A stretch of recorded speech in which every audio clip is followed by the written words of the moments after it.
All right. So I think the reason why I wanted to take one on principles and philosophy specifically is because something that I have realized from turning up every weekend to edge multiple tournaments across circuits is that we don't really, as a community, prefer debating principles as much as we do debating things like consequentialist arguments, that is everybody's favorite debate word, impacts, right? I don't think that's necessarily true. I personally am a big fan of principled arguments. I would like to believe that debaters and adjudicators are not dead inside, which is why rhetoric is something that does in fact still stand out. And I think the best way to make rhetorical arguments which appeal to people is via principles, right? So how I'm going to go about this is I've divided the various topics in under a couple of subtopics. Firstly, we're going to talk about what principles often look like in debating. That is, what are by and large the principles you will be required to argue upon. Secondly, how do you go about constructing a particular argument when it comes to principles? Thirdly, how do you weigh out against other principles? If somebody is very keen on arguing impacts, how do you take that down? And lastly, we're going to argue the absolute big daddy of principles and philosophy, utilitarianism. I think everybody knows how to argue it. The problem becomes, how do you argue against it? So we're going to focus on that a little bit. I also had a bunch of memes that I wanted to send. I thought this was going to be on Discord, but now that it's on Zoom, I don't have it on my laptop. Sorry, guys. I'll probably send somebody a folder of those memes, then you guys can laugh at it. All right. To begin with, non-consequentialism and why I think that's particularly bad in debate. That is the primary problem with how we argue principles. Saying things like education should be given to everybody is not a principle. I think that's a problem that a lot of debaters make while constructing principle arguments. You can't claim things that you think are true and presume that those will also be considered to be societally good at large. The way that we figure out what a principle truly is by knowing what society wants you to believe at large. The simplest example of this being, if I consent to someone consuming my meat after I die, that person will still be looked down upon by society because cannibalism is bad. Though there is no rational reason to hate upon cannibalism in this particular instance, because there is consent of an individual involved, right? There is nothing truly wrong that is happening, and yet society has molded all of our minds into believing consumption of chicken meat good, consumption of human meat bad. That is exactly what makes arguing principles a little bit messy, because society has wildly arbitrary metrics of deciding what is good and what is not. Having incredible sex with an individual, good. Having incredible sex with your brother, bad. Those are the metrics based upon which society decides what qualifies as something that you should be doing and what you shouldn't be doing. Once you have a basic idea of what principles truly look like, here are some common principles that I think you might be expected to debate more often than you'd expect, right? First, I think is important to talk about like some motions and the principles that they often entail, how you recognize them. I think the most obvious and first one that we see often is reparations. I think at large, the South Asian debating community loves debating reparations, no matter what the context. Some instances of what motions like those look like is creation of, say, secessionist states within countries. For instance, in countries like India, it would be having a separate secessionist state for Muslims simply because of historic oppression that has happened with that particular community. The problem here with just a second, we've got someone in the waiting room. I'll do the waiting room. All right, great. Right. So when you're able to recognize principles like reparations, I think arguing them becomes that much easier. Here's a quick rundown of some principles that I think are going to be important for the course of this lecture, as well as just in general, remember them. So things like usage of human shields in wars, things like desecration of religious sites during war, all of these go down to the principle of just war. To what extent is it okay in times of war to bend what is considered to be ethical in times of peace? So second principle that you need to keep in mind is a principle of just war. Third, and my personal favorite, is the principle of responsibility. We see this being used all the time. Should companies have to pay for environmental damage that they do? Should CEOs have to pay reparations to women who they don't pay, who they haven't historically paid equal amount of wages to? I think it's constantly used all the time in debates. It's recognition of the principle of responsibility that becomes really important. I think now you guys get the general idea. More common ones are choice, consent, bodily autonomy, human dignity. These are largely principles. I hope this makes the distinction clear between education should be given to all, not a principle. Every human being has dignity is a principle. That is vastly the difference between the two. The former being a good opinion by and large that you hold for society does not really qualify as a principle. Things that are more innate and cannot change under any circumstances are largely ideas of principle. Now, how do we go ahead arguing them? If somebody has, okay, so I want this to be as interactive as possible. If at any point in time you think I'm being too rambly, you think you don't understand what I'm saying, unmute yourself and let me know. You can always put your questions in the chat. I am always open to answering them at any point in time, though I don't think I've said anything particularly confusing just yet. So how do you go ahead and make these principles that you have recognized into arguments? I think this is where possibility of confusion begins to arise. So, okay, I come from Calcutta. We as a city are extremely passionate about sports to the point where it's worrisome. So let's talk about this motion instead. Let's talk about, this house believes that football clubs owe reparations to fans, or reparations when their fans act in a rowdy manner. All right, let's talk about this. This is specifically based on year 1980. Eden Gardens had 16 people die because East Bengal and Mohun Bagan had a draw at the end of a match. It's truly crazy back in Calcutta. So if a motion says, this house believes that football clubs owe reparations if their fans act rowdy, what exactly is the principle here?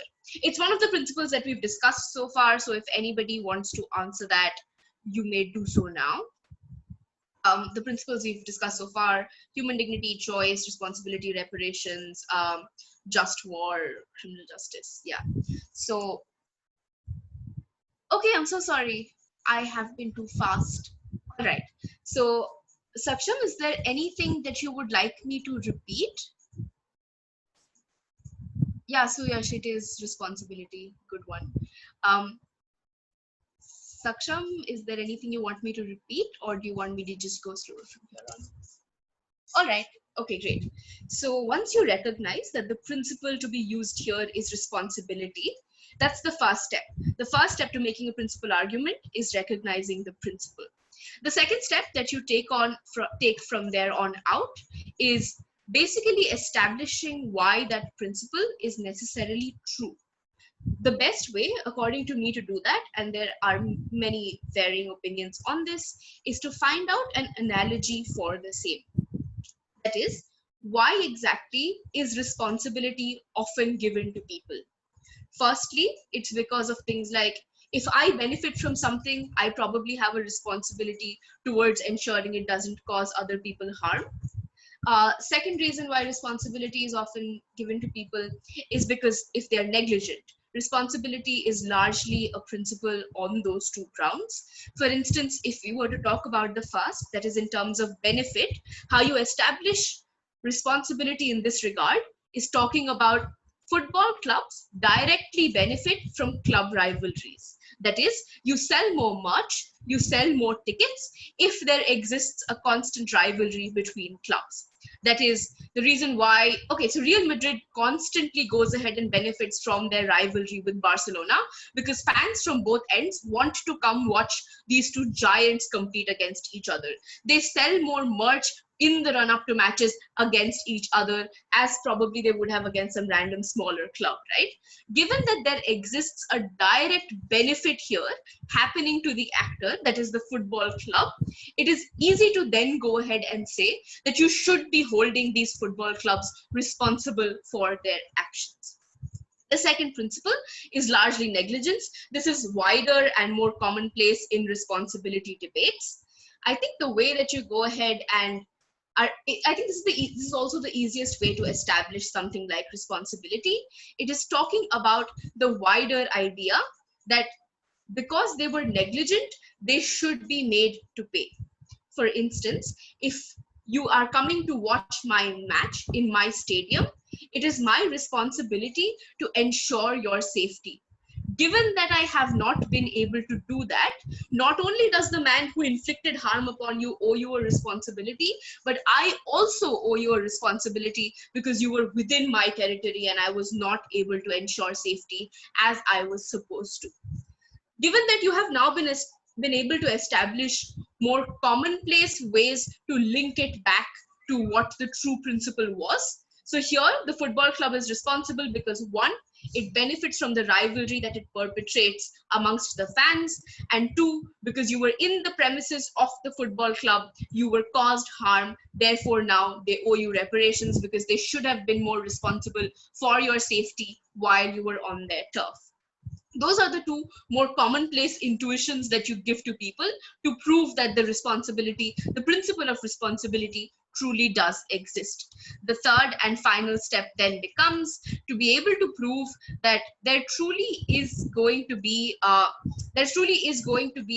a reason why that principle is important, right? So here it's going to be things like explaining why responsibility is the same and why it happens in both cases. That is the simplest way of putting it, being because you're able to establish the fact that there is a direct benefit that the actor accrues, and because there was negligence on part of the actor, and because common law across the world accepts that those are the two tenets on which you go ahead and charge people for negligence, the principle then here links to your impacts. Your impact here is going to be getting these people to pay these people in the form of some money or court action.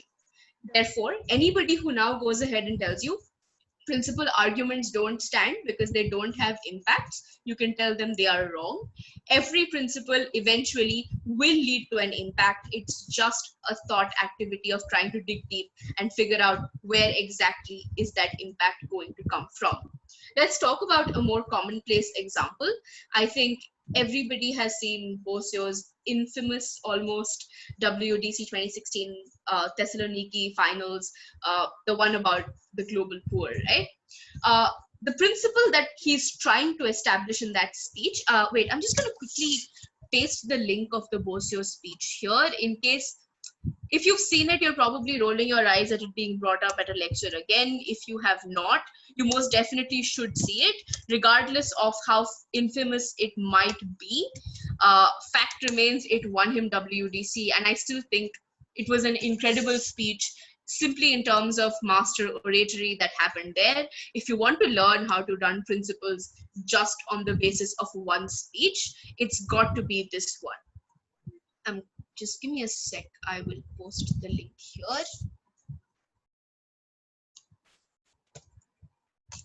Right, I've posted the link. It's the Prime Minister's speech that I'm talking about. Opening government won the debate, though it was largely contested. Closing opposition should have. It's widely debated upon to date. All right, so what they tried to establish in this particular speech, the motion, just for reference, was the fact that this House believes that the world's poor would be justified in pursuing complete Marxist revolution. In that regard, the argument that opening government made was along the lines of the fact that the money that the rich have in the status quo is a result of things like colonialism, which intuitively I think everybody understands is true. Often a lot of money that people have is because of unjust practices that happened in the past. For instance, the Caucasians in USA are objectively more likely to be richer than African Americans because there existed the process of slavery, right? So in that regard, the principle here that is being defended is reparations. It's reparations. Given that reparations is the principle, you're trying to fight here that the capital that the rich have acquired was unjust. Therefore, the poor should be in a position to take it back, because Marxism largely tells you that you should have it back because capital should be evenly distributed between people. The principle therefore makes sense. The analogy that you then draw to real life is the analogy of theft. For instance, if I were to go and steal somebody's money, I would be held accountable for it, and the individual that I stole from would be well within their rights to come and ask for that money back, would be well within their rights to go ahead and fight me for it, probably sue me for it.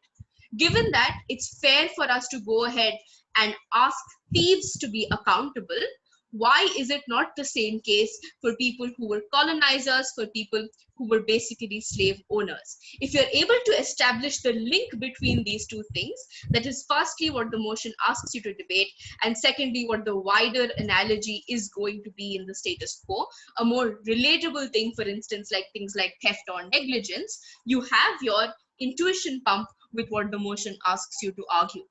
The final step then is to prove that the two are the same thing. The primary elements of theft is unjust accumulation of wealth. The primary result of colonization was also the unjust accumulation of wealth. Hence, A is equal to B. If thieves are made to be held accountable, if capital is taken back from thieves, then it is probably fair to also take capital back from the global rich in the status quo, and hence your principled argument then becomes complete. Before we move into utilitarianism, which I think is going to be the larger part of my session today, I think it's important to just talk about why principles at large are crucial in debates. I think at the end of the day, you're probably still going to need to ground your principles in terms of impacts. In the absence of this kind of grounding, you are probably going to end up taking not a first in the room, because somebody is going to end up grounding their impacts better. So the best way to deal with principles is start out with heavy rhetoric. There is a difference between rhetoric and jargon. Jargon involves saying things like delta and asymmetry time and time again and pretend like it means something and hoping that some edge understands them. Rhetoric, on the other hand, is making your speech sound impactful. This often involves using visceral imagery. I personally am a big fan of visceral imagery. I think it can move mountains in a debate room. Personally, it's the reason why I prefer doing first speeches. It's your ability to be able to impact judges, even if you're not a good debater, even if you don't have good content ready at hand. If you're a good orator and if you can make people believe what you're saying, I think it can make the world of difference when it comes to debating, and it works best when you're talking about principles. You can talk about the need to continue having children in this world because, hey, it's the sustenance of a species. That's a practical argument. You have an impact right there.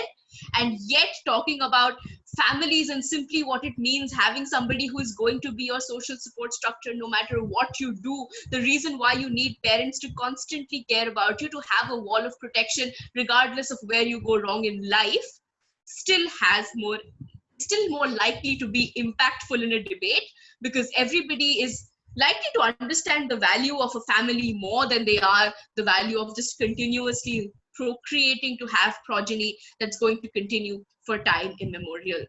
I think that is the TLDR of why we need principles in debating, and why I think that they're just as important as consequentialist arguments that you can run.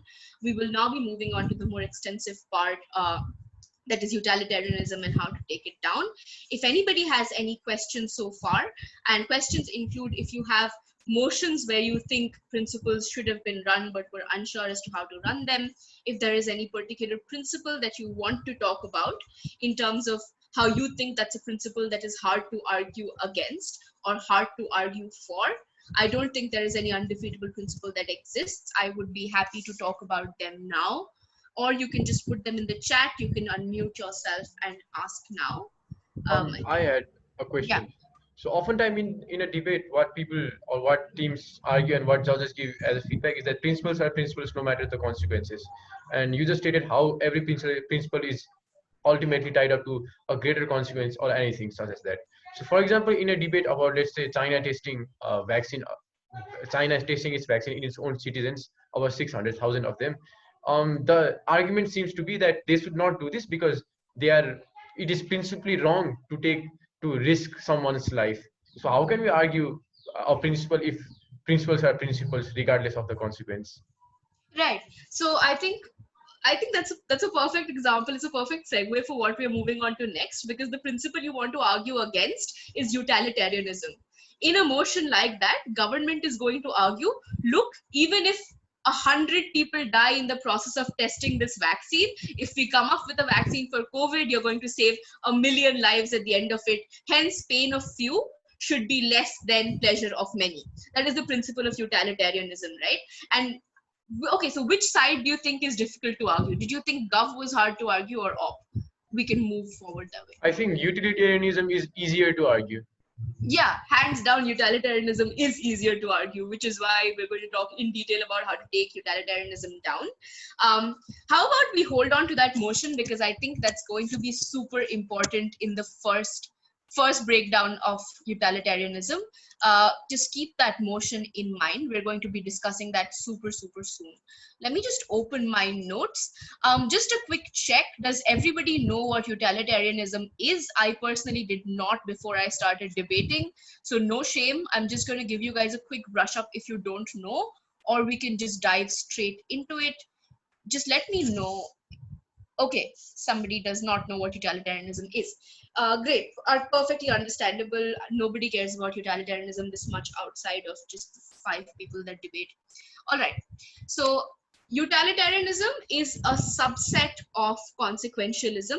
Consequentialism is a theme in philosophy which says every action that we partake in, it only matters because of the things that it eventually leads to. That is based upon the consequences that happen. Utilitarianism is a subset of that, which says that, look, consequences matter, but consequences should only be calculated on the basis of pain and pleasure. That is to say, a consequence of an action only matters depending upon the amount of pleasure or the amount of pain that it creates, which means that any good decision that you take would create more pleasure than pain, and a bad decision, as converse, would create more pain than pleasure. At the end of the day, every stream of philosophy only aims to answer one question, that is, does there exist a blanket method of taking all decisions? Existentialism would tell you that nothing really matters, to decide whatever you want.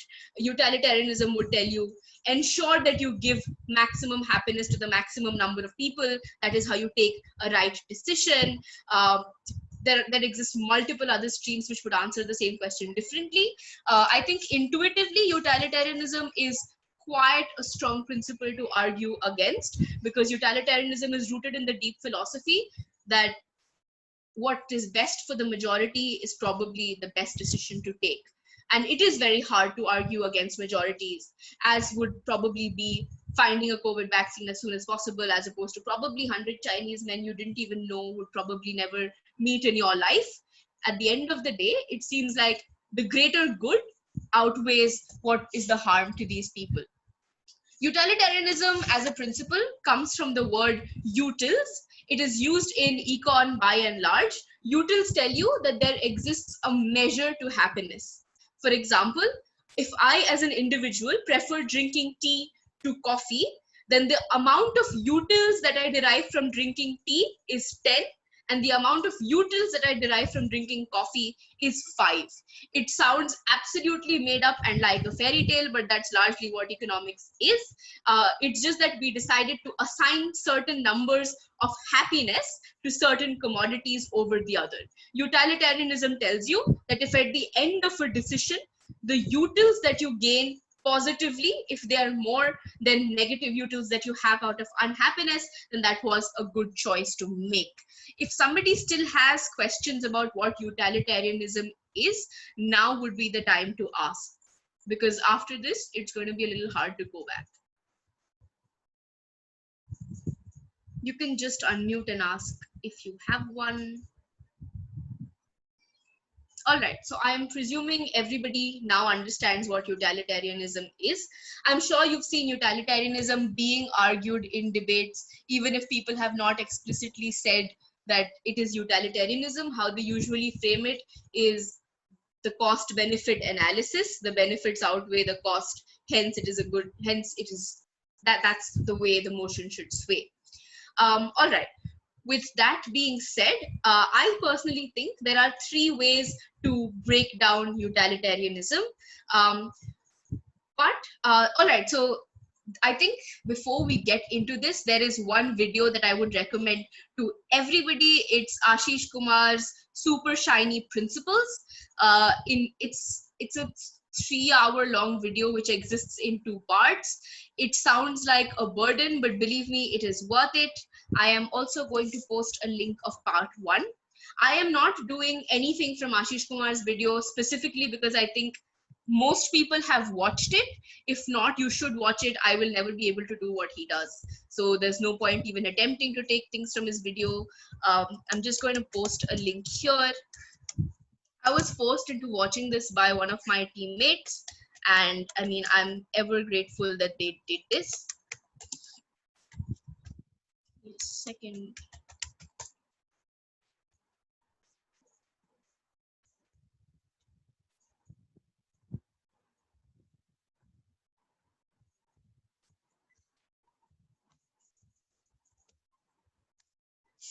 Yeah, my only problem with this video is that firstly, it's 3 hours long, and also like he says a lot of things, like a lot of jargon that I don't expect everybody to understand. I personally took a lot of time in figuring out what exactly he meant. Would 100% recommend that you watch that, but in case you're lazy like I am, I think there are easier ways of saying what he said in 3 hours. I will try to summarize that with my own understanding in easier ways. The first way to break the utilitarian bubble, according to me, is to question if these trade-offs are even possible. That is it possible to look at all human experiences with an objective lens, like they are numbers on a graph? So think of it this way.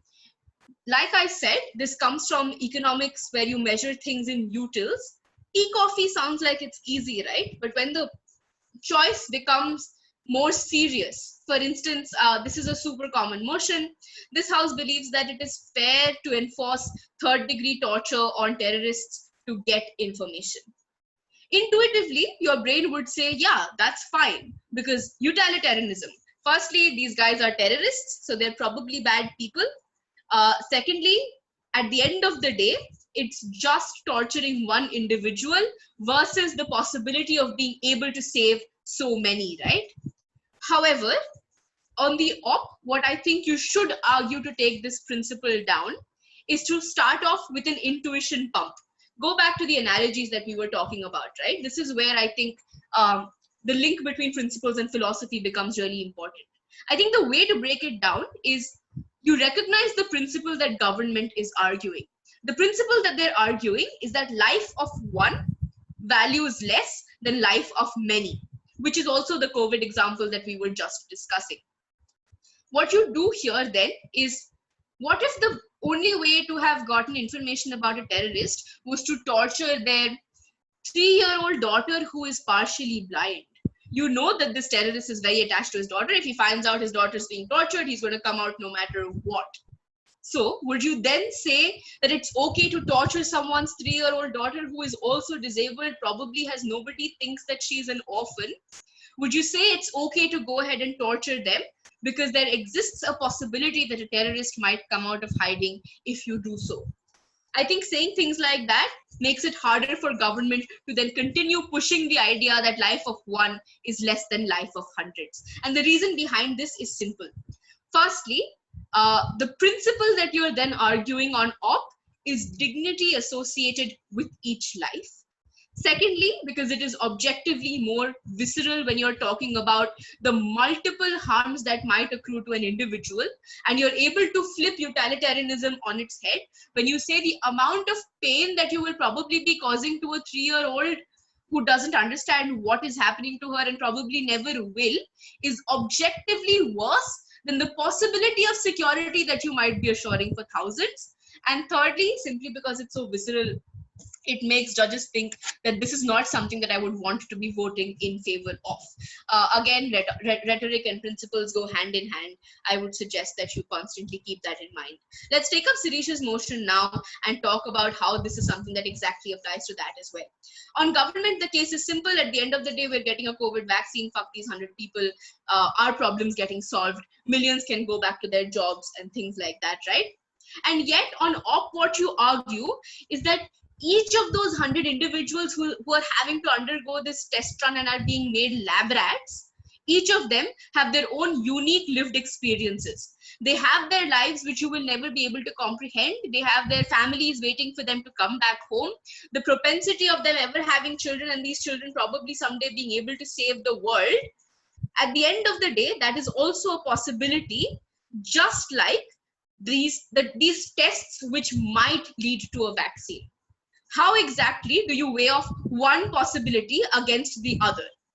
Secondly, is it principally okay to sacrifice not just the dignity, but also an independent human life at the altar of possibility of finding others? So the trade-off here then becomes, how do you decide one life is more important than the other? The answer that you're thinking of now is numbers. You're thinking, hey, 100 less than 1,000, which is why 1,000 lives matter more than 100. Let's presume that that is an intuitive understanding. Does everybody agrees? Does everyone agree then that this is largely a principle that we believe in? 100 lives matter less than 1,000 lives? Or say 5 lives versus 1 life. Does everybody agree that 5 lives should matter more than 1 life? If someone doesn't, now would be a good time to say it. All right, there doesn't seem to be any opposition. All of us like to believe that 5 lives matter more than 1 life. Let me introduce you to my favorite philosophy problem. It's called the trolley problem, and it goes like this. Okay. Presume that you are driving a trolley, which then divides into 2 pathways. On one pathway lie 5 people tied to the track. On the other lies 1 person tied to the track. There is no way to stop that trolley. You're not going to be able to pull the lever. You're going to have to kill on either of those tracks. One has 1 person, the other has 5. I'm guessing based on what I just asked, everybody would want to take the trolley on the track where there just exists 1 person, except now that person is your mom. So if you want to believe that more lives means more value, how exactly do you make the trade-off between the life of your mother, your fiance, the love of your life, your child, versus 5 strangers that you have never met? What then are you more likely to pick? I would like to believe most individuals would still want to save their loved one. And at that point of time is where you are able to find the biggest question of utilitarianism. Does more always mean better? Which is where the question comes about these individuals who are a part of the COVID vaccine trial. For all of them, they have families, they have individuals who care about them, regardless of what might have happened to them, what they might be to wider society. All of them at the end of the day still have families, still have lived experiences which are unique to them, which is why it is not fair to sacrifice them for what is the good for all. You can't have it both ways. You can't say that, hey, between 5 people and 1 people, the lives of 5 people matter more, and yet that 1 person on the track. For instance, you could be the one on the track. The choice could also be, the trolley problem has many, many variations. One of these variations could be, there are 5 people tied on 1 track and there is you tied on 1 track. And there is a trolley that is approaching, but there is only one way that the trolley is going to go. Where would you wish the trolley would go? You would obviously wish that it goes on the other 5 people. There could be 10 people on the other side, but you would want to continue staying alive, presuming you're not suicidal. If you are, get help. That is a different question to be had here. Given that, then the principle you want to run becomes self-preservation. You have to understand that self-preservation is also what every individual who can be used as a human shield, who can be tortured for terrorist information, who can be made lab rat in a COVID vaccine trial, for them, self-preservation is just as important. If you want to say then that their self-preservation doesn't matter, the government is making that decision for them. There is probably one greater actor which is deciding whose life is more important than the other.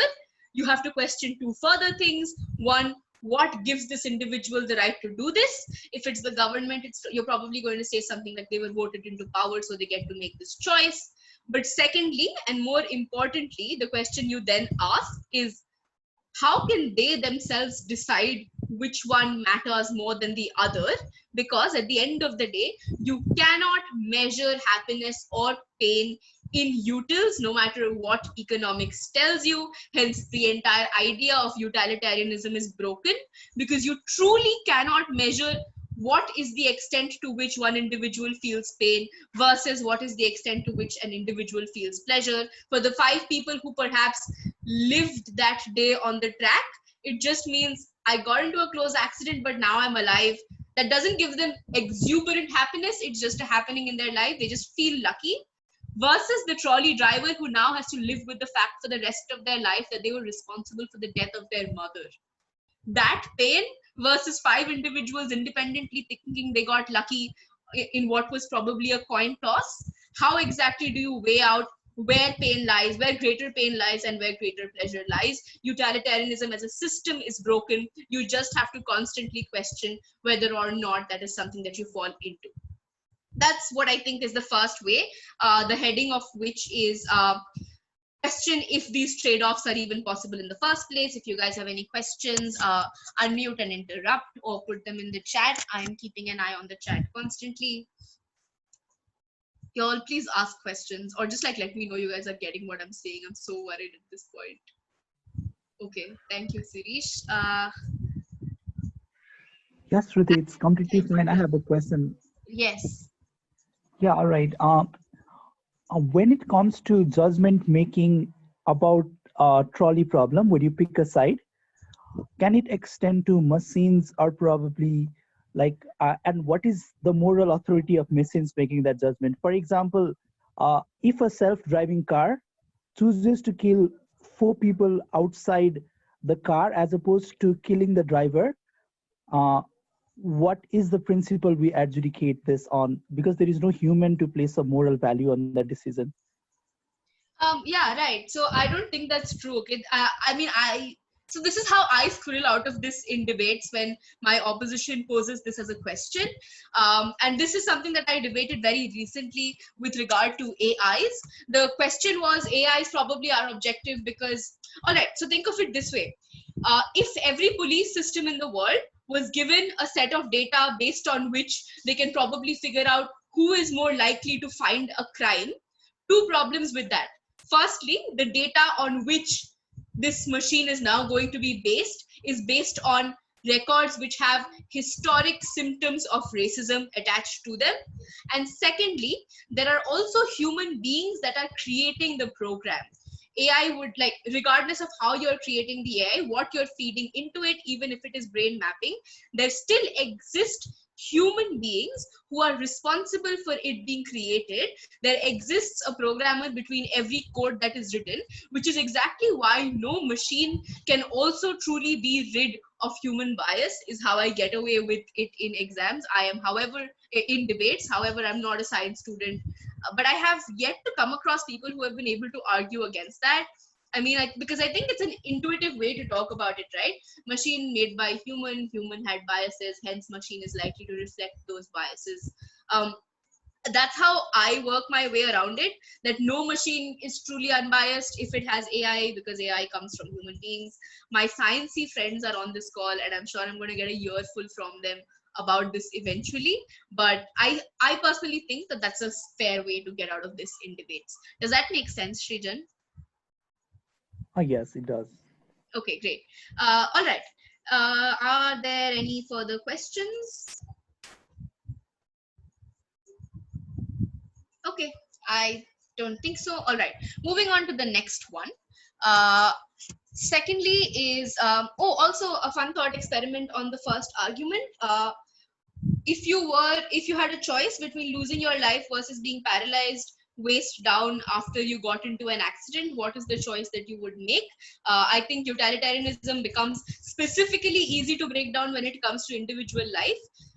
If at the age of 18 I was given a choice between dying and being paralyzed waist down for the rest of the life, knowing that I would never walk, knowing that I would never run, probably never feel sand between my toes again, will always be a burden to everybody around me, a lot of people would probably end up choosing dying, because at that point it doesn't even matter. Would you really be alive if you were paralyzed for the rest of your life? It's an easy debate to have. A utilitarian would tell you at least you would be alive, which is why you should pick that. A normal human being who has feelings would probably say, I would prefer not being alive despite something like that. It's a fun thought experiment. Everybody thinks of this question differently. I just think that it's something worth being thought about. All right. Second thing then, second way to break down utilitarianism, if these trade-offs are even permissible. This is a step further from the first one. The first one just wanted you to question if it is possible to measure utils and hence will you be able to make this choice. The second one is if this is something that is permissible in society, right? That is, to what extent are we willing to suspend civility, morality, and ethics for the greater good? Some things are as intuitive to human beings as utilitarianism, and I think that is what helps in this particular style of breaking down utilitarianism. So this question is simple. You simply ask if even if it is possible for utilitarianism to truly exist, even if miraculously I'm able to calculate how much happiness and how much pain I gather from one particular decision, should I still be doing it, right? An easy example of this is, have you guys seen Handmaid's Tale? The Handmaid's Tale? In case you have not, let's go with an easier example. The year is 2079. Climate change is very real. We have run out of all ways of generation of energy. We have exhausted all our fossil fuels. Renewable energy is too slow for us to be able to sustain an entire planet, which is why the only way to generate energy then is to have people constantly cycling on bikes to ensure that a certain amount of energy gets created, right? These individuals are intuitively very likely to be people who are not privileged. I don't see Jeff Bezos running on a cycle generating electricity anytime soon. It's probably going to be people who are gender and sexual minorities, racial minorities, ethnic minorities, because they're most easy to go ahead and oppress at that point. The question in this debate then becomes, would it be permissible to do it? Because the trade-off here becomes, firstly, individuals having electricity and energy versus a specific group of historically marginalized people being made to be neo-modern understanding of what slavery is. At that point of time, the trade-off becomes ethicality and whether or not it is something that should be done. A more clear way of arguing this from opposition would be recognizing what is the principle you're trying to preserve on op. This is where my initial framing comes into play. When I say that there are some things as intuitive to human beings as utilitarianism, there's a reason behind it. I think human beings understand the value of things like bodily autonomy and consent as much as they understand utilitarianism. That is to say, we know that it is wrong to make people constantly live a life of slavery so that I can enjoy air conditioning, because we understand that infringing on somebody's bodily autonomy is something that should not be happening. The example of Handmaid's Tale that I wanted to give, Handmaid's Tale is a television show set in a dystopian future, and pay attention to that. I think it's really exciting. So listen to this part. In that show, women are made to forcefully procreate because environmental damage has gone to a point where fertility has fallen below par, which means that human beings as a species no longer can continue unless this group of fertile women that still exist are constantly made to breed and continue having children. So the trade-off becomes continuity of human beings as a species versus constant violation of, let's call it what it is, versus raping these group of women to ensure that human species survive. Intuitively, I don't see one side being stronger than the other, because the former on government seems like something that you would want to do, how does one possibly argue in the favor of human extinction? It just sounds like a counterintuitive thing to sell to a judge. Versus how do you constantly go ahead and justify sexual violence? Does there ever exist one trade-off which justifies sexual violence against a particular group? If there does, how would you possibly go ahead and justify it? Hence, I believe this is the strongest way to take down utilitarianism. Human beings have inherent positive biases. I have a positive bias against bodily autonomy, which is why I would not fathom under any circumstances why the world of Handmaid's Tale is something that is good, which is why even the television show uses these women as protagonists, is very sympathetic to the narrative of these women, when the bad guys are really only trying to save humanity. So does there really exist a bad guy in that paradigm? So try questioning the morality of a utilitarian trade-off. That is to say, let's go back to the terrorists being tortured example. I think that's very useful in all utilitarian arguments. Regardless of how many people you are saving, is it principally okay to put one human being through so much torture to get that kind of information? What makes you think that the lives of many is something that is worth irreparable damage that you will be doing to one human being?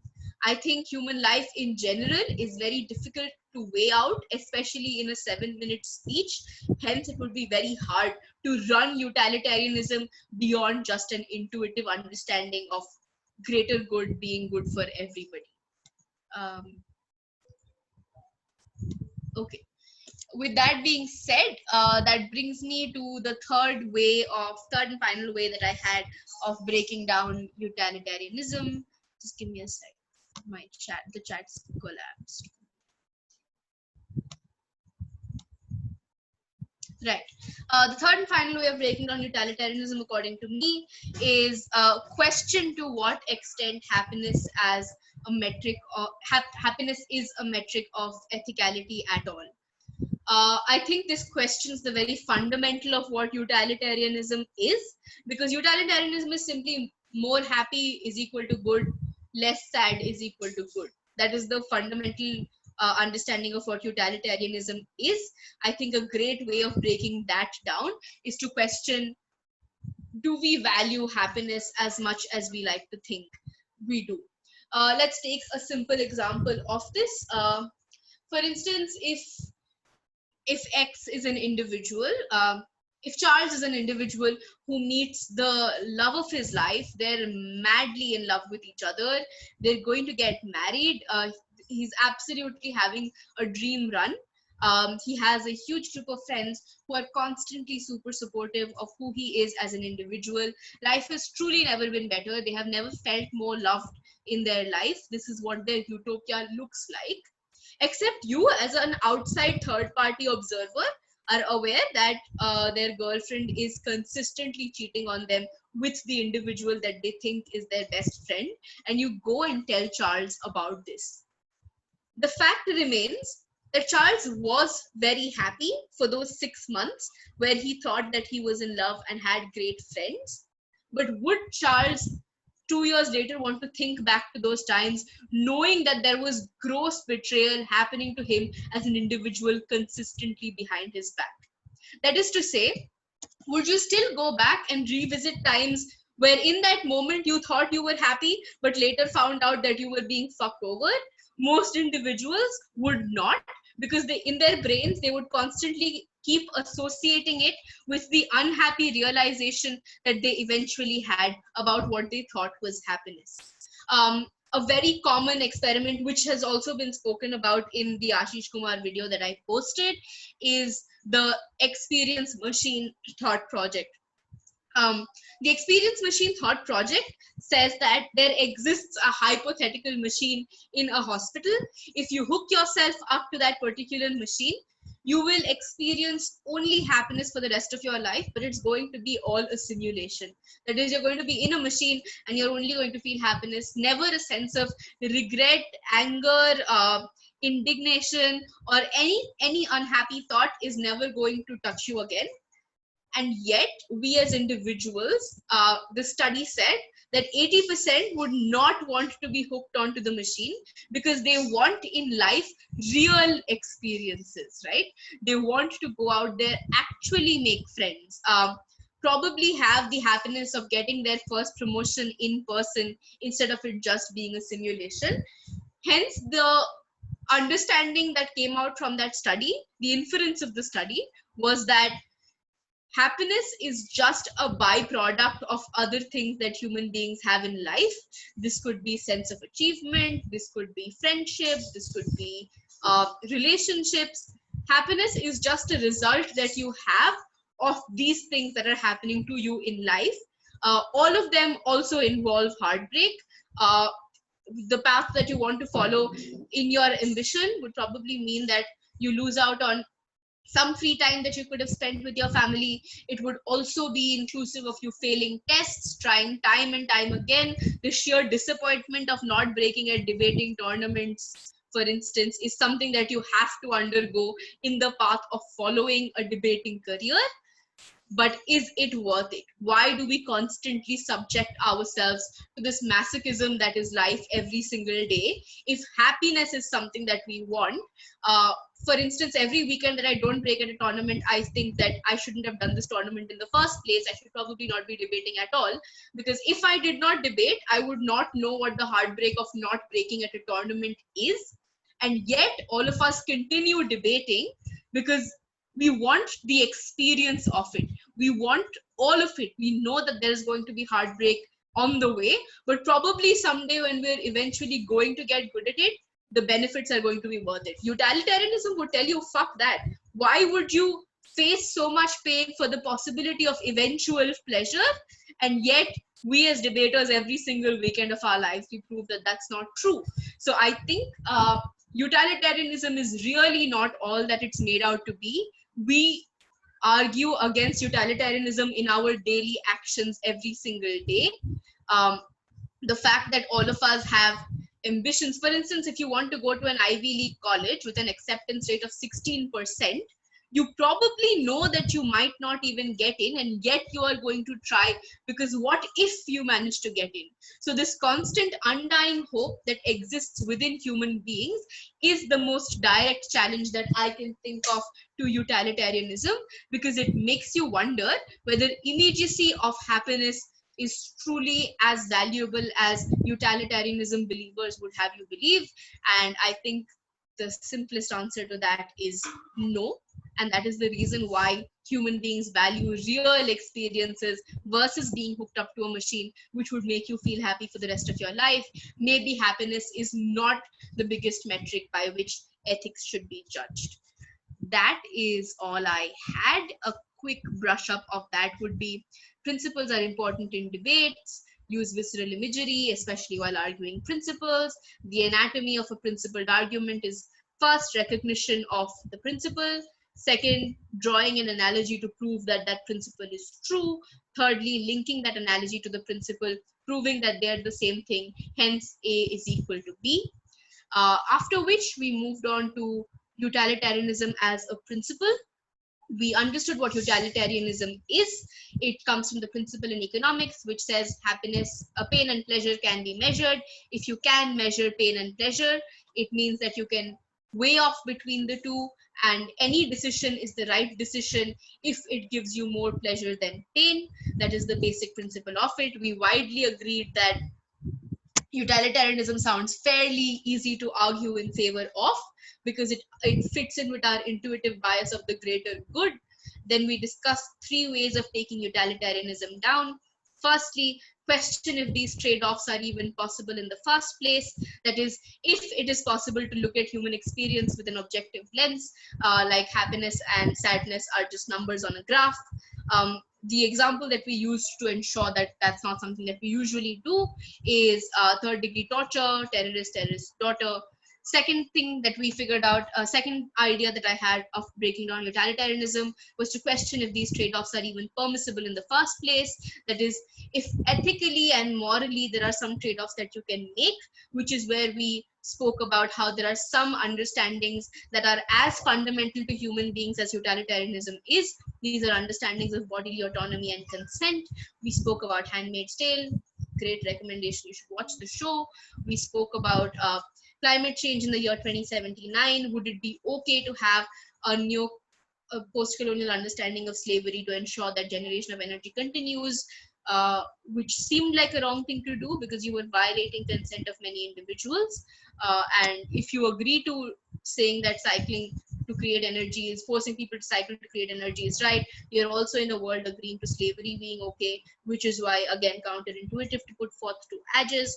And third and final thing that we questioned about utilitarianism is to question to what extent happiness is truly the metric of ethicality at all. We spoke about the experience machine.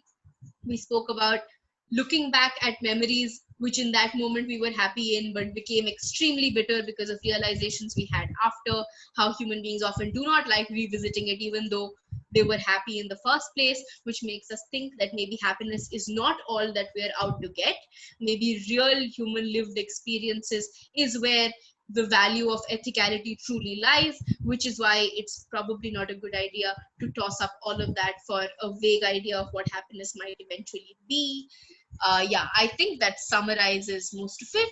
If you guys have any questions about what we discussed or about just anything aside from that at all, which might have to do with principles and philosophy, now would be the time to do it. I think we're almost at the end of our session. We have about 5 minutes left. So if you guys have any questions, now would be the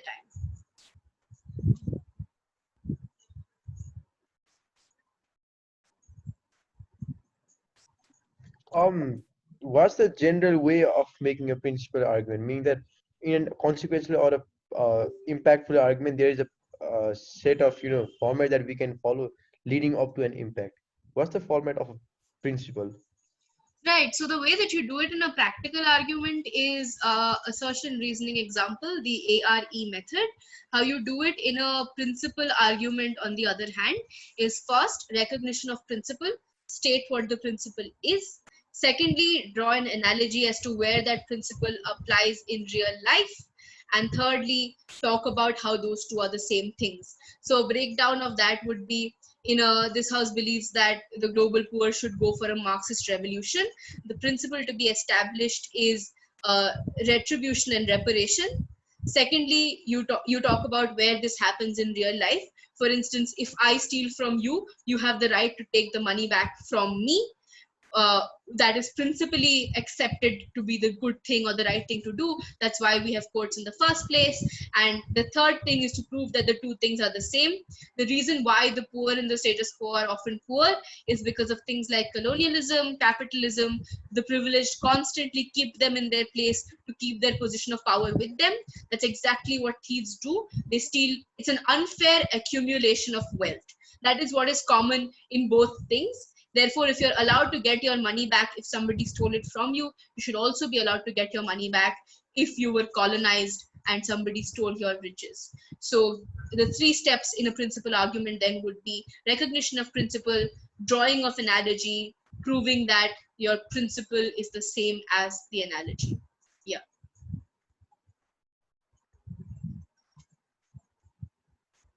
Okay, wait. So Aaron, the first thing to break utilitarianism, the first question that I posed was question if these trade-offs are even possible. That is, whether or not measuring happiness and sadness in utils is even possible. So will you ever know through an objective metric how much happiness or how much sadness one decision would make? Just signpost it as questioning if these trade-offs are even possible. Ravi asks, can you provide some analysis about making a case where we can principally justify to eat meat or anything that would support meat consumption? Okay, so are we talking about usual meat like chicken and eggs? Is that what you're asking? It's something like about when the motion comes like this house would ban consumption of meat or a blanket ban in certain scenarios. So how do you like defend against that in, let's say, the opposition side?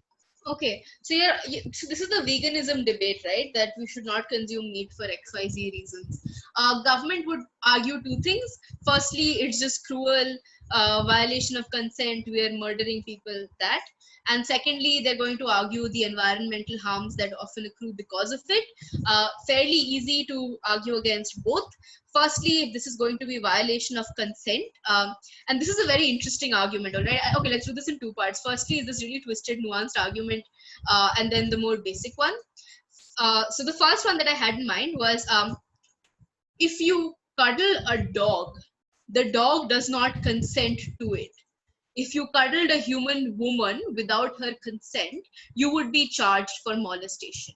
To what extent are we willing to grant consent to animals? Because if your metric then becomes that at least there is no harm being caused if you're cuddling a dog, how would you possibly know if there is a harm that is being caused to the dog?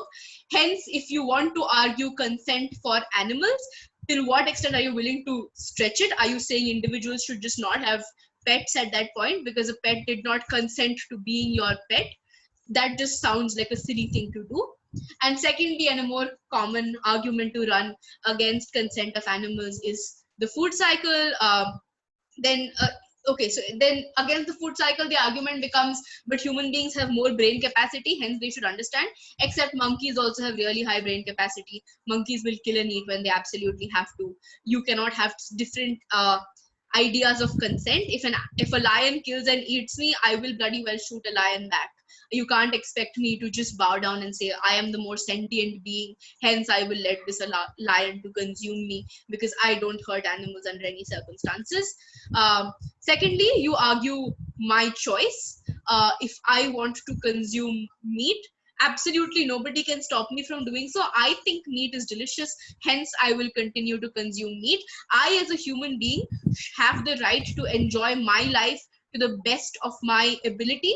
If consumption of meat makes my life happier, if it makes my meals more delicious, I don't understand why I have to sacrifice that for the benefit of somebody else. And thirdly, against the environment, what you argue is corporations cause more damage to the environment than consumption of meat ever could. If you want to save the environment, go hold these corporations accountable first. Don't inflict it upon these common individual human beings who are just trying to live their best life. For instance, non-consumption of meat is extremely expensive. Even if you're not talking, veganism is ridiculously expensive. Expense of veganism is the biggest argument against it. So screw that. Anybody who wants to argue in favor of veganism, you shut them up with how expensive it is.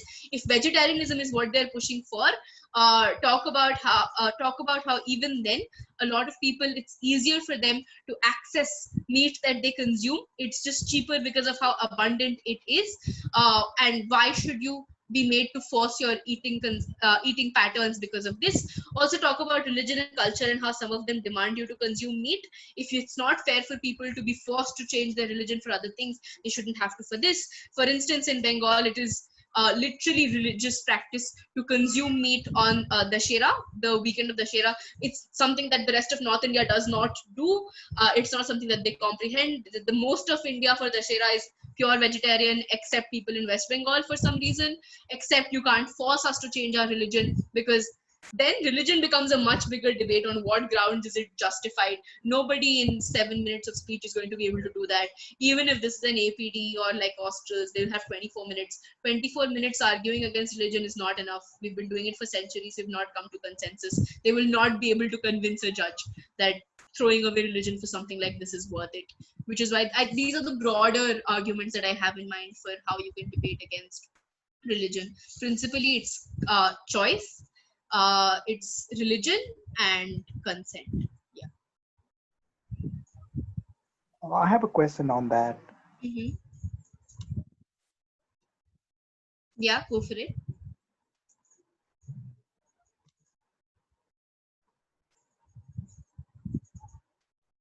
I can't hear Srijan. Is it just me? Even I can't hear. I also cannot hear you. We'll wait for Srijan to rejoin.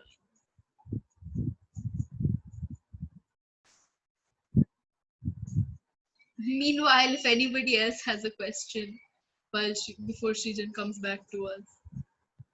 Oh yeah, I just came back. I'm really sorry. No My worries. internet is disconnected. Anyway, yeah, the question that I wanted to ask was, whenever we talk about religion, culture, or any socialization coercing us to eat meat, I think the way in which we can question this, like the way in which I want to frame my question is this, right? So if it was a human that we are eating, we would not allow probably religion or any form of culture to endorse such practices. So when we are okay with religion being the overriding factor in like animal consumption, then I think isn't there a extra need to probably mechanize the value of human life versus the value of animal rights in this?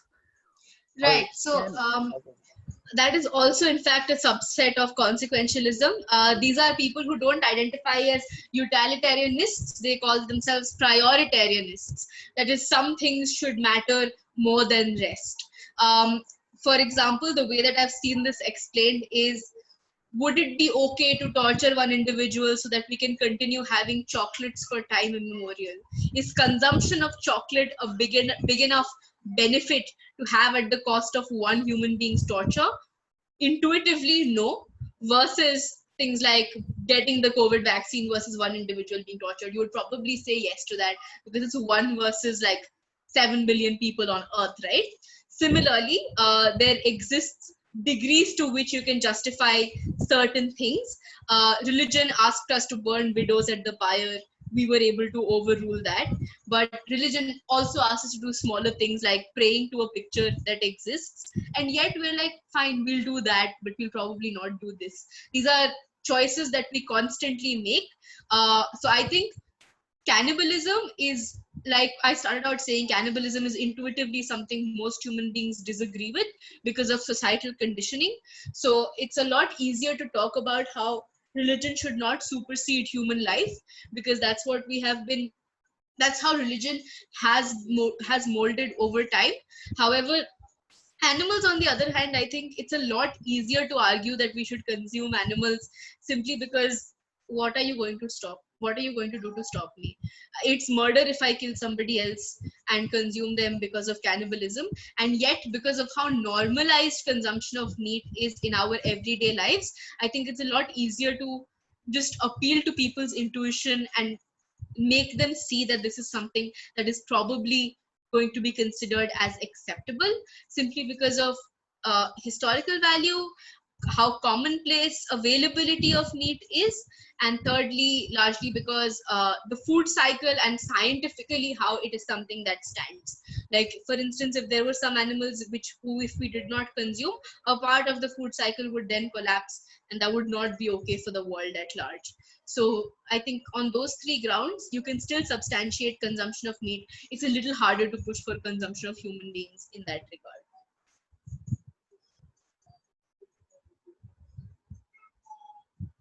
Okay, so I think that's about it. Unless we have, okay, I see one more chat. All right.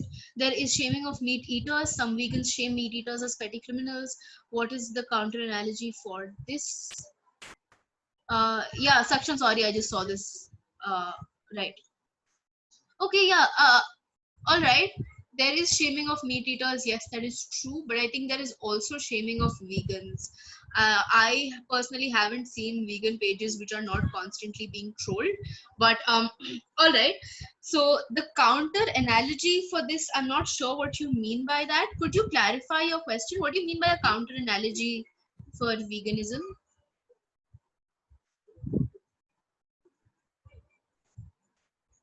Saksham, are you here?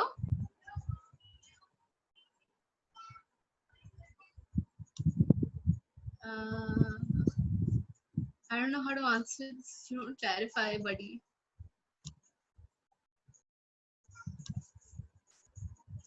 Is Saksham on the call? I can't see. Oh yeah, no, they're not on the call anymore. I don't know how do I answer this question then. If anybody who is on the call has questions, um,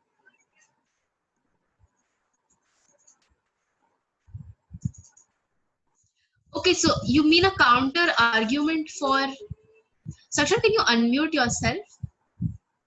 Unless there's an issue with that. Okay, I guess you're not unmuting yourself. All right. A counter argument to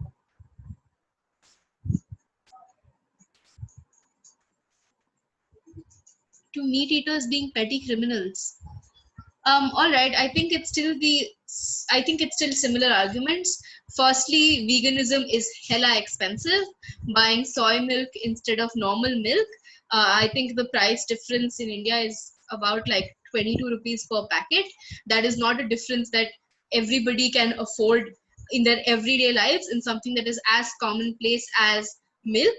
I think especially if the argument is against veganism, it's super easy to wreck them in conversations. First is expense, second is accessibility. You can't expect remote villages in South Asian countries to have things like soy milk. Where on earth would they get it from? Production of things like this is ridiculously expensive. Three, the amount of unemployment that you would be causing if you were to take away the lifeblood of so many people who run poultry farms, who run meat factories, people who are employed in these factories, people who work for meat processing companies, that is people who give you like your sausages, salamis, things like that. What would cuisine at large then look like? Then fourthly, religion, as Srijan and I were just talking about. Fifthly, when they're going to eventually argue environment, as they inevitably will, question them on why would you not hold actual polluters accountable, like people who run like coal mines and things like that, versus asking like random Tom, Dicks and Harrys to not have like eggs Benedict. What exactly, where do you weigh out one against the others? Even if every human being goes vegan on this planet and yet corporations continue the exact same way that they are, nothing's going to change. World is still going to end, maybe not in 40 years, in 50 years. Are we truly making a significant difference then? And I think the last argument against veganism that I just discussed was it was along the lines of, if cruelty to animals is the metric here, where do you decide what is cruel and what is not? Who draws that line? It's a super dicey line to even walk on. Why do you think like cuddling a dog, for instance, or petting a dog, why do you think that's not a violation of consent? Because there is no way of knowing what a dog feels bad about and what they feel good about. So cruelty for animals is really a coin toss. You never know what they never consent to anything that is done to them. Animals don't consent to medical procedures that are done to them. You can't make them sign forms when they're going to vets. So in that regard, are you saying that we should not treat any animals at all? Because it's possible that animals might die when they're undergoing medical procedure. So yeah, I think on those grounds, I'm not sure what petty criminals here means. What aspect of meat eating are they trying to attack here? If it's death of animals, go with the last argument. If it's ruining the environment or the world at large, go with the argument with regard to corporates. And if it is the argument of just exploiting your own privilege because these are innocent animals who don't know jack, run with the idea of how not everybody is as privileged enough to be able to be drinking almond milk and soy milk. Does that answer your question, Saksham?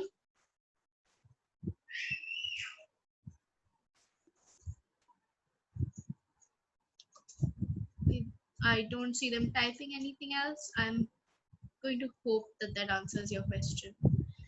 All right. I think we're at time now. Quickly, if anybody has any further questions, you can ask me now. Excuse me. Yeah. I have a question. What about the case about euthanasia? How do you play the consent of the patient in there in euthanasia? Are you asking me for arguments in favor of euthanasia or against euthanasia? Against euthanasia. Okay, so the arguments against euthanasia is still illegal in India. So I feel like it comes more intuitively to me than it might to other people. So the argument against euthanasia is, firstly, is this consent true consent? Because given that you are in extreme physical pain, probably in conditions where euthanasia is real. Euthanasia, secondly, if it's in a condition where a body is in vegetative state, Why should a family get to make this decision for your life? Because then you can talk about malintent in family because you're an economic burden to them. Secondly, it's because one individual's life should be in their own hands. For instance, infants don't have their own mind. They don't have a developed prefrontal cortex. They're still a burden on their family. If it's not okay for parents to throw infants from balconies or just kill infants altogether because, hey, they're a burden, I'm paying for them, they don't have their own brain, why would it then be okay for sons and daughters to do this to their very aged parents who are in vegetative state? If the argument then is going to be infants will eventually have a life, most people who are in vegetative state, there is no guarantee that they will never recover. There exist multiple miracle instances wherein people after spending 30 years in coma have woken up again. So truly, this is not a decision that a family can make, is the argument that is largely used against euthanasia in Indian courts. So again, exists in three folds. Firstly, these people probably feel like this individual is an economic burden. Human life can never be valued in terms of whether it's worth more or less than money, which is why these people should not be the ones taking this call. Secondly, it's not their own life, so they should not be the ones making this decision at all. And thirdly, drawing the analogy between children and why this is not something that you should do. And there is always going to be hope of miraculously them waking up someday, because we're still ages behind in figuring out how human bodies still work and what is possible and what is not. Does that make sense? Yes, thank you. No worries, thank you. All right, are we done then? I'm so sorry, this has gone on really long. You guys No, it's probably have completely lives. fine. All right, I don't see any questions on the chat. I don't think anyone's unmuting themselves either. Oh wait, there are things on the chat. There are questions. Thank you, anonymous observer. Thank you for attending. All right, Mehrab has a question. At the very beginning of the discussion, you told if someone thinks education should be compulsory for all, that's not a principle. Can you explain again? Right. All right. Education should be compulsory for all is not a principle. It's an opinion. Just like we should not have abortions because all human babies have values is an opinion. It's not a principle. To talk about the abortion example, the principle that pro-lifers follow is the fact that babies also have bodily autonomy, which is why their life or death should not be in the hands of the woman that they're growing up against. Similarly, in the education example, the opinion is that everybody should have access to education, and the principle there would be the right to equality. The principle there is if even the people who are most rich and privileged have access to education, even the people who are most poor and broke should have access to education. Everybody should have education is not a principle. Equality for all under all circumstances would be the principle that you would be gunning for. Does that make sense, Mehrab?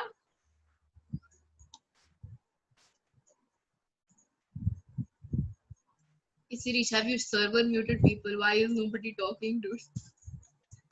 Okay, yeah, they got it. Thanks. That's also what we discussed right at the beginning. Recognition of principle is super important.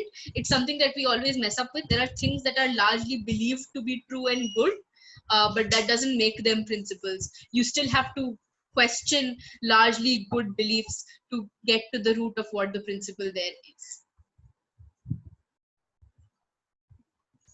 All right, do we have more questions? Shruti, Yes. I have a question. I have a question in regards to that idea around euthanasia. I have a question about, like, whenever we make judgments about if people are in best positions to decide, we look at if their state of mind is rational or if they are actually qualified to make the decision. But my question is, yes, the pain is probably extreme and painful, so that that person will probably choose to die than rather rationally choose to live.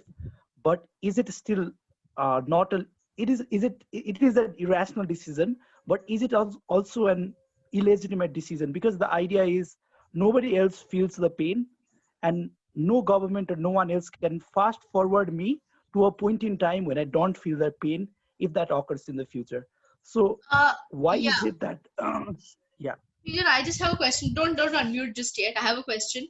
Do you, in that same world, do you then think it is okay for individuals who have depression and are suicidal to kill themselves?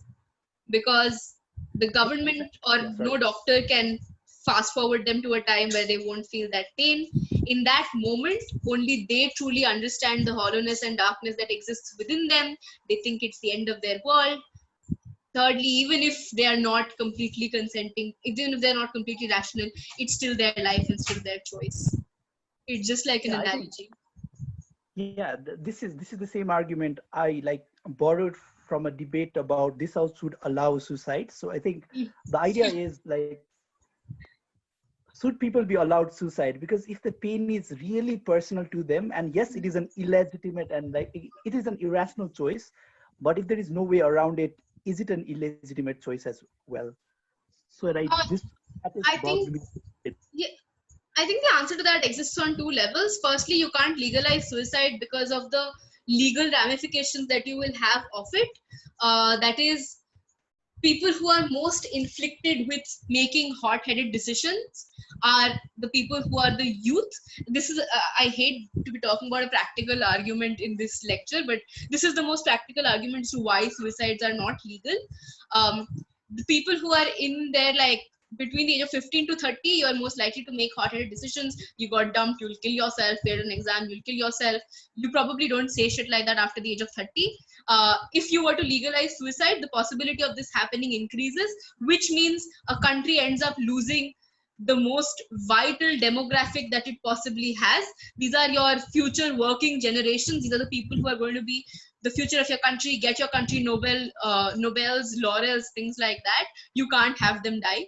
That is the reason why suicide is made illegal in the first place. Secondly, it's because human beings have undying optimism, which no other species does. We constantly like to believe that this too shall pass. We've all been locked in our homes for 7 months now, and yet we like to believe that someday it's going to get better. So this undying optimism is something that works out for all human beings. If we don't believe things will get better, all of us are going to be morose and nobody's going to work towards things getting better.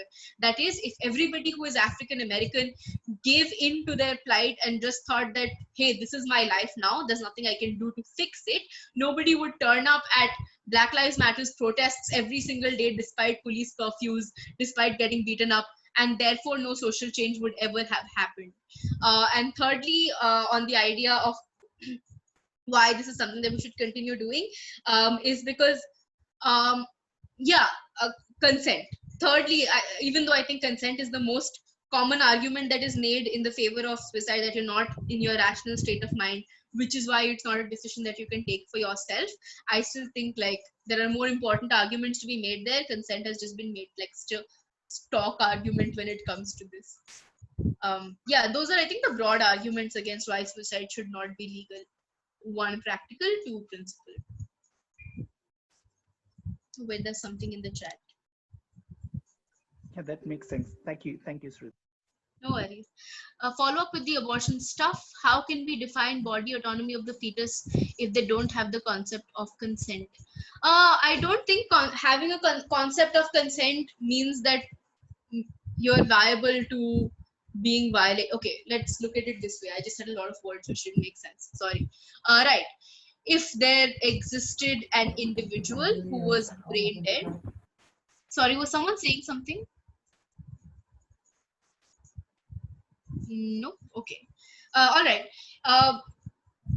Is it okay for you to sexually violate a comatose patient simply because, one, they cannot feel, two, they cannot understand? The answer to that is obviously no. So it's, even if that comatose patient has no concept of what consent is, that does not mean you can inflict your own idea of consent upon them. This is where the principle of vulnerability comes in.